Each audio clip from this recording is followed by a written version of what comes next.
Bonjour chers élèves et bienvenue dans la capsule concernant les options stratégiques et intitulée « La stratégie d'internationalisation ». Le plan de présentation se manifeste comme suit. Dans un premier volet, on va aborder la définition de ce qu'est l'internationalisation. En deuxième volet, on va se pencher sur les raisons de l'internationalisation. En troisième volet, on va aborder bien évidemment les modalités de l'internationalisation et là je vais le faire sous forme de processus. En quatrième volet, on va se pencher sur les avantages et limites de l'internationalisation. Voilà, donc, et au final, et comme cinquième volet, on va donner un bref aperçu sur la stratégie de domination par les coûts et la stratégie de différenciation. Donc, qu'est-ce qu'on entend par stratégie d'internationalisation? Tout simplement, comme son nom l'indique, ça vient du mot international. C'est-à-dire, c'est une stratégie d'extension d'une entreprise au-delà de son marché national. En effet, on distingue à ce niveau-là deux formes d'entreprises, à savoir les entreprises nationales et les entreprises internationales. Je vais reformuler autrement pour une meilleure compréhension. Donc le fait de s'internationaliser, c'est tout simplement lorsque l'entreprise décide, au-delà de vendre les produits finis, bien sûr, au-delà de son territoire national. Donc bien sûr, il va fabriquer une partie de sa production au niveau du Maroc et par la suite, il va partager les ventes entre le territoire national et le territoire international. Donc, on va passer maintenant au volet lié aux raisons d'internationalisation. À ce niveau-là, il y a trois types de raisons. Il y a les raisons commerciales, les raisons économiques et les raisons politiques. Pour ce qui est des raisons économiques, lorsqu'on parle de ce qui est économique, c'est tout simplement les coûts, les recettes, les bénéfices, etc. Donc là, il s'agit principalement de réduire les coûts. Donc, premièrement, l'entreprise cherche par l'internationalisation à diminuer les coûts de transport, c'est-à-dire il va chercher et avoir une idée sur les pays qui permettent, c'est-à-dire de profiter de cet avantage, et par la suite, ça va l'inciter à s'internationaliser. Par la suite, on a les coûts salariaux avantageux. Là, on parle tout simplement de la main-d'œuvre bon marché, c'est-à-dire lorsqu'une entreprise remarque qu'il y a des pays où il y a des salariés qui reçoivent des rémunérations qui sont inférieures par rapport aux rémunérations du pays d'origine. Donc là, il va être poussé et incité, bien sûr, à opter pour l'internationalisation pour bénéficier de la minimisation de ce type de coûts. On a également l'économie d'échelle. Là, on parle de l'échelle de production au niveau mondial, c'est-à-dire lorsque l'entreprise s'internationalise, automatiquement le niveau de production va augmenter automatiquement.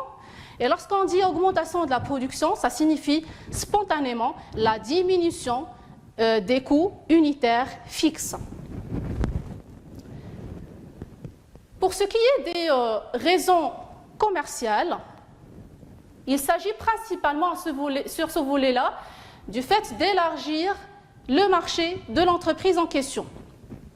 Donc, on parle ici bien sûr des ventes, du fait de commercialiser une plus grande quantité de produits.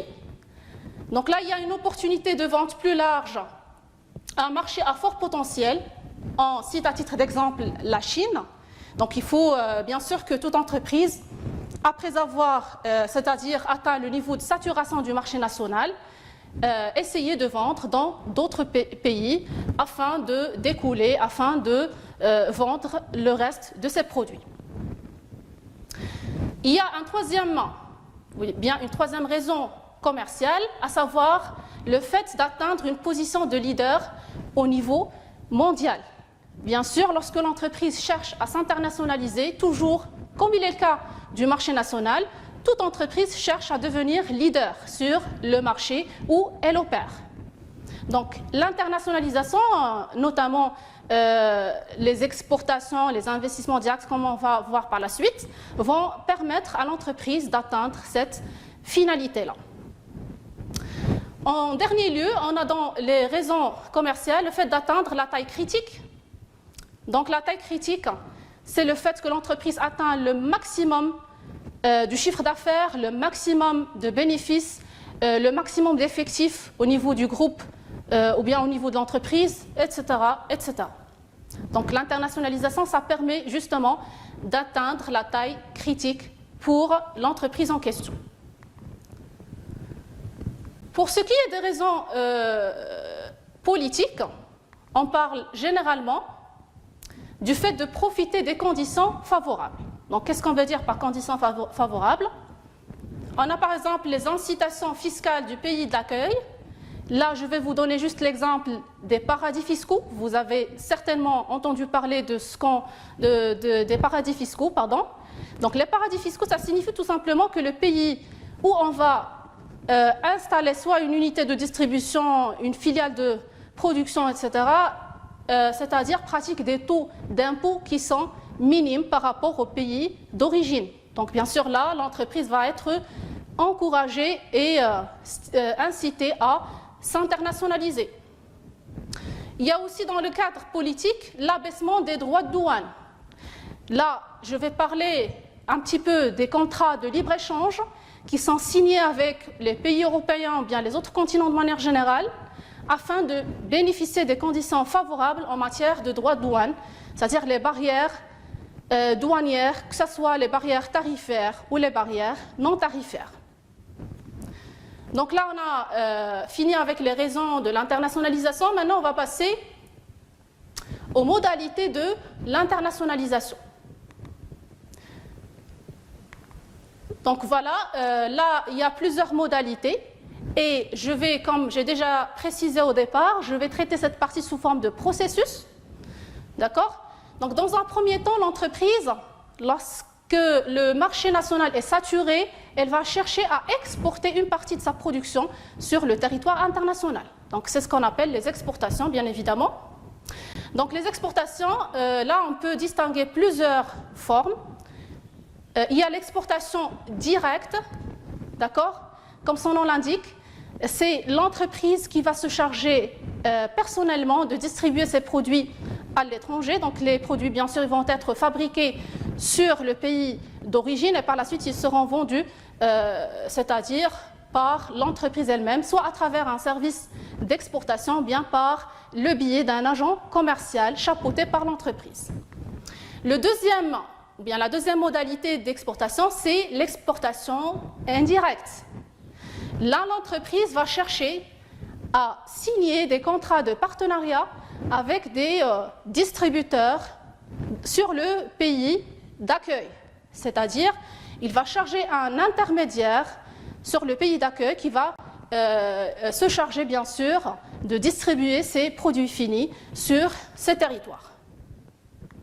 Au final, on a ce qu'on appelle également l'exportation associée. Donc, l'exportation associée, ça signifie tout simplement l'adhésion de l'entreprise à des groupements d'exportateurs étrangers.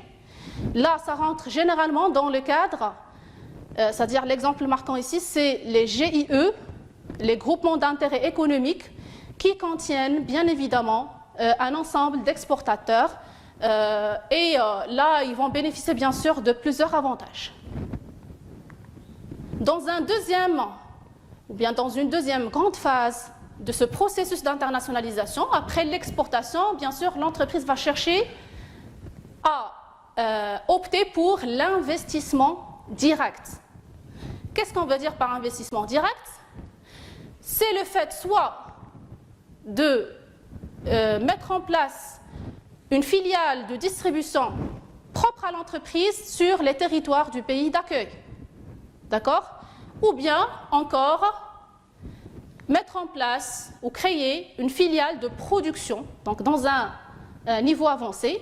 Après avoir mis en place des filiales de distribution, l'entreprise va chercher à installer bien évidemment des filiales de production, c'est-à-dire que les produits vont être produits sur place, ils vont être fabriqués sur place, je veux bien dire le pays d'accueil. Donc, là je vais essayer de traiter chaque partie en détail. Donc, concernant les exportations, comme j'ai déjà précisé dans le schéma préalable, c'est quoi déjà l'exportation avant de traiter les deux types, ou les trois? Donc, l'entreprise, dans ce cas-là, réalise son produit sur son marché de base, c'est-à-dire le pays d'origine, et vend une partie de sa production dans un ou plusieurs pays à l'étranger.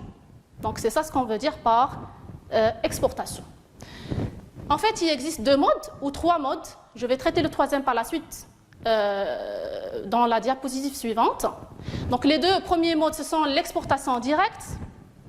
C'est que l'entreprise dispose d'un service d'export, comme j'ai déjà dit, à l'étranger, ou alors d'un représentant, c'est-à-dire un agent commercial qui va se charger de distribuer les produits sur le pays d'accueil. On a aussi l'exportation indirecte. C'est la vente à une société de commerce internationale. C'est l'intermédiaire dont j'ai parlé tout à l'heure. C'est-à-dire c'est le distributeur qui va se charger de distribuer les produits finis de l'entreprise sur les territoires étrangers. On donne comme exemple le distributeur Unilever. Le troisième mode d'exportation, c'est l'exportation associée. J'ai déjà précisé, c'est le fait d'adhérer, c'est-à-dire que l'entreprise adhère à des groupements d'exportateurs dans le cadre de GIE, comme vous avez déjà vu, bien sûr, dans la stratégie d'impartition, c'est-à-dire les groupements d'intérêt économique. Maintenant, on va passer aux investissements directs. J'ai bien dit qu'il se compose de deux possibilités, deux alternatives. Dans un premier temps, l'entreprise va fabriquer, il va installer une filiale de distribution. Cette filiale qui va jouer bien évidemment le rôle d'un importateur, c'est-à-dire qu'il va importer les produits du pays d'origine et les vendre sur le territoire du pays d'accueil. On a aussi les filiales de production, c'est le fait de produire sur place les produits finis et les vendre par la suite. C'est ce qu'on appelle la délocalisation, c'est-à-dire en quelque sorte le déplacement des usines, des unités de production du pays d'origine vers le pays d'accueil. Donc déjà, je répète, ou bien je vais donner en quelque sorte une petite définition de ce qu'est l'investissement direct. Donc l'investissement direct vise la satisfaction de la demande à l'étranger grâce à la création de filiales, comme on a dit, soit des filiales de distribution ou des filiales de production.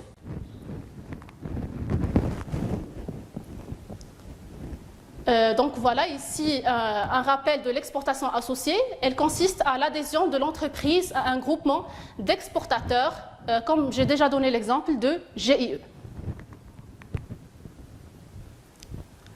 Dans un quatrième volet, on va aborder les avantages et les limites de l'internationalisation. Donc, pour ce qui est des avantages de l'internationalisation, le premier avantage se manifeste bien évidemment dans l'élargissement du marché et des débouchés. Tout simplement, là, l'entreprise, bien sûr, lorsqu'il va s'internationaliser, soit en matière d'exportation ou d'investissement direct, il va, c'est-à-dire profiter du fait d'élargir ses marchés, et donc de vendre ses produits à davantage de clients. Deuxième avantage, c'est la diminution des coûts avec les économies d'échelle et les coûts de main-d'œuvre plus faibles. On a déjà parlé des économies d'échelle, je vais répéter quand même.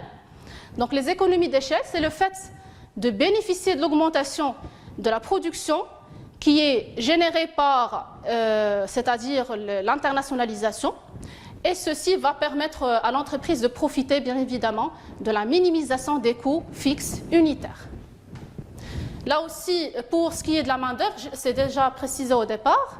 Donc l'entreprise, bien sûr, va choisir des pays où la main-d'œuvre est qualifiée bon marché, c'est-à-dire où la main-d'œuvre ne nécessite pas des rémunérations qui sont importantes. Je cite à titre d'exemple les salariés indiens, les salariés chinois, donc ils ne demandent pas beaucoup de salaire comme il est le cas des Marocains et des autres pays européens. Donc, l'avantage suivant, c'est le contournement des barrières douanières, tarifaires et non tarifaires. Là, j'ai déjà aussi parlé de ceci comme avantage. c'est que l'internationalisation est dans le cadre de la signature des contrats de libre-échange avec d'autres continents, d'autres pays. Donc, le pays d'accueil, bien sûr, aussi bien que le pays d'origine, vont bénéficier des conditions favorables en matière de barrières douanières, c'est-à-dire qu'ils vont bénéficier des droits de douane tarifaires qui sont bas et aussi des barrières douanières non tarifaires, comme par exemple les conditions d'hygiène, les normes de qualité, etc. Donc là aussi, ils ne vont pas trouver de problème, ils auront bien sûr des avantages. En dernier lieu, on a les gains fiscaux et de change. Bien sûr, les gains fiscaux, on a déjà parlé des paradis fiscaux. D'accord? Donc, bien sûr, avant de prendre la décision de s'internationaliser, l'entreprise doit chercher les paradis fiscaux dans les pays en question et qui sont concernés par ces derniers, c'est-à-dire les paradis. Donc, ceci va inciter, bien évidemment, l'entreprise à s'internationaliser pour bénéficier de la minimisation des coûts fiscaux. Il y a aussi un gain en matière de change, comme le cas du Maroc, par exemple, dans le cadre du libre-échange avec les pays européens. Donc là, le Maroc est, c'est-à-dire, c'est lui le bénéficiaire, le grand bénéficiaire en termes de change. Pourquoi? Parce que la monnaie marocaine est dévaluée, c'est-à-dire la valeur de la monnaie marocaine est inférieure à la valeur du devise, à savoir l'euro. Donc là, l'internationalisation va permettre à l'entreprise de bénéficier en termes de change, et aussi le pays de manière générale, il va avoir la possibilité d'enrichir ses réserves en devises. On a d'autre côté les risques ou bien les limites de l'internationalisation. Donc on a le premier risque lié, risque monétaire lié aux fluctuations des taux de change. Là, comme vous avez bien constaté, on a parlé des gains fiscaux et de change, mais en même temps ça représente un risque. Donc il y a un risque de change, il y a par la suite un risque lié à la fiscalité. Comme ça représente un avantage, lorsqu'on parle de la fiscalité par exemple, ça représente un avantage lorsque le pays d'accueil pratique des taux d'impôt qui sont réduits par rapport au pays d'origine. Par contre, si c'est le contraire, c'est-à-dire si le pays d'accueil pratique des taux d'impôt qui sont élevés, là, ce n'est pas bénéfique pour l'entreprise internationalisée ou bien l'exportateur. Et surtout les investissements directs, c'est-à-dire les filiales de production et de distribution. Donc il y a aussi un risque lié au change. Comme j'ai déjà dit que c'est bénéfique pour le Maroc parce que sa monnaie est dévaluée par rapport aux monnaies, c'est-à-dire à l'euro de manière générale. Donc là, le contraire. Lorsqu'il s'agit par exemple des pays européens qui ont signé un contrat de libre-échange avec le Maroc par exemple, là, les pays européens vont subir, vont avoir un inconvénient en matière de change parce que leur monnaie est évaluée, c'est-à-dire la valeur de leur monnaie est plus importante que la monnaie marocaine et comme ça, ils auront une perte en ce sens-là. Donc le dernier risque, c'est le risque politique et aussi les risques économiques. Donc lorsqu'on parle des risques politiques, on parle par exemple du terrorisme. S'il s'agit dans le pays d'accueil d'un pays où il souffre des guerres, par exemple, il souffre du terrorisme, là, ça représente un risque énorme pour l'entreprise qui s'internationalise parce qu'il n'y a pas de stabilité. De même pour les déséquilibres économiques, lorsqu'on dit déséquilibre économique, on parle généralement des crises économiques, d'accord? Donc, lorsqu'il y a des crises économiques dans le pays d'accueil, là aussi, ce n'est pas bénéfique pour l'entreprise pour la simple raison que celle-ci va souffrir de pas mal de menaces. Donc voilà.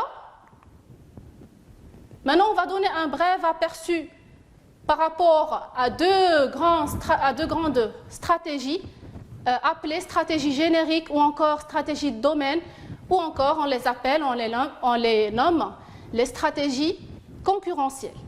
Donc, indépendamment des options stratégiques que vous avez vues auparavant et aussi de la stratégie d'intégration, l'entreprise a intérêt c'est-à-dire est contrainte de choisir l'une des deux grandes catégories de stratégies suivantes.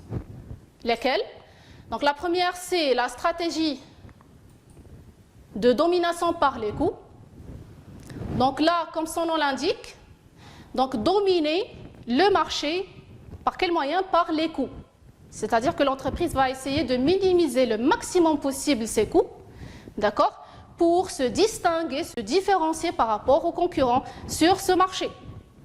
D'accord? Donc je lis. Les stratégies de domination par les coûts, elle est l'une des stratégies compétitives consistant à proposer une offre dont le coût de revient, donc le coût de revient c'est le coût de production global, d'accord, du produit fini, dont le coût de revient a été réduit au maximum afin de maximiser la marge bénéficiaire. Lorsqu'on dit que les coûts sont minimes, automatiquement les marges bénéficiaires augmentent. D'accord? Donc c'est ça, c'est-à-dire ce que je veux expliquer depuis tout à l'heure concernant la stratégie de domination par les coûts, c'est que l'entreprise cherche à se distinguer par rapport aux autres concurrents par les coûts. D'accord? Il essaie de minimiser le maximum ses coûts de revient, ses coûts de production, pour augmenter ses marges bénéficiaires et donc conquérir de grandes parts de marché. D'un autre côté, l'entreprise peut opter également pour la stratégie de différenciation. Donc la stratégie de différenciation, comme son nom l'indique, ça vient du mot différence. D'accord? Donc c'est être différent des concurrents. Mais là, pas sur la base des coûts, mais sur la base de la qualité des produits. C'est-à-dire, quel que soit le prix, peu importe. Ce qui importe le plus à ce niveau-là, c'est la qualité. C'est-à-dire que l'entreprise choisit de se différencier, de se distinguer par rapport à ses concurrents par le biais de fabriquer ou produire des biens qui sont de très bonne qualité. D'accord? Donc je lis. La stratégie de différenciation, c'est une stratégie qui permet à l'entreprise de se différencier ou de se distinguer sur le marché par rapport à ses concurrents. Cette différenciation se fait par le biais de la qualité des produits finis ou services proposés. Donc, les deux stratégies en fait ont le même objectif, ont la même finalité, à savoir le fait de renforcer leur position sur le marché, soit par le biais des coûts, soit par le biais de la qualité de ses produits. Donc il s'agit pour l'entreprise de renforcer sa position sur son marché, c'est-à-dire d'accroître sa part de marché au détriment de ses concurrents, et ce, en optant pour l'une des catégories de stratégies précitées. Donc, et pour récapituler tout ce qui précède, donc dans un premier temps, on a traité la définition de l'internationalisation, comme quoi il s'agit tout simplement de l'extension des marchés d'une entreprise sur les territoires étrangers. D'accord? Donc on distingue entre deux formes, les entreprises nationales et les entreprises internationales. D'un autre côté, on a abordé dans un deuxième volet les raisons aussi bien économiques, commerciales et politiques. Donc les raisons économiques sont liées généralement à la minimisation des coûts, d'accord? Les coûts liés au transport, les coûts liés à la main-d'œuvre bon marché, etc. Donc, dans un deuxième volet, on a traité les raisons commerciales qui ont une relation directe avec l'élargissement des marchés de l'entreprise sur les territoires étrangers, d'accord? Et en troisième lieu, on a traité les raisons politiques qui sont liées principalement aux paradis fiscaux, par exemple, à la situation économique, etc., etc.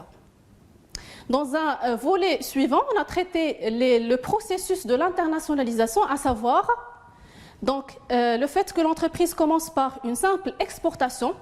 Les exportations se subdivisent en trois types, trois modes. Donc il y a l'exportation directe, l'exportation indirecte et l'exportation associée.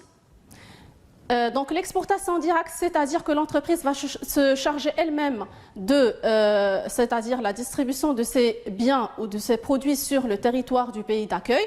L'exportation indirecte, c'est le fait de charger un distributeur, un intermédiaire pour le faire. Et l'exportation associée, c'est le fait d'adhérer à des groupements d'exportateurs, donc comme l'exemple de GIE.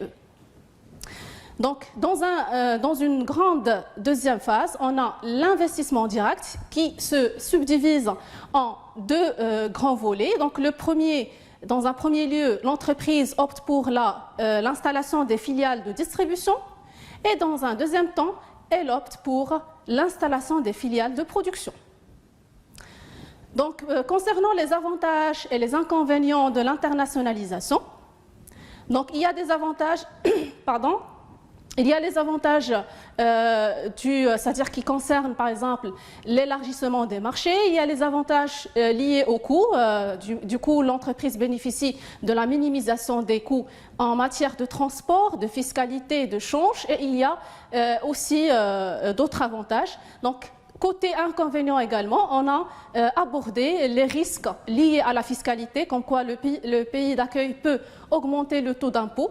Il y a aussi le risque lié au change. Si la monnaie du pays d'accueil c'est-à-dire a une valeur plus importante que la monnaie du pays d'origine.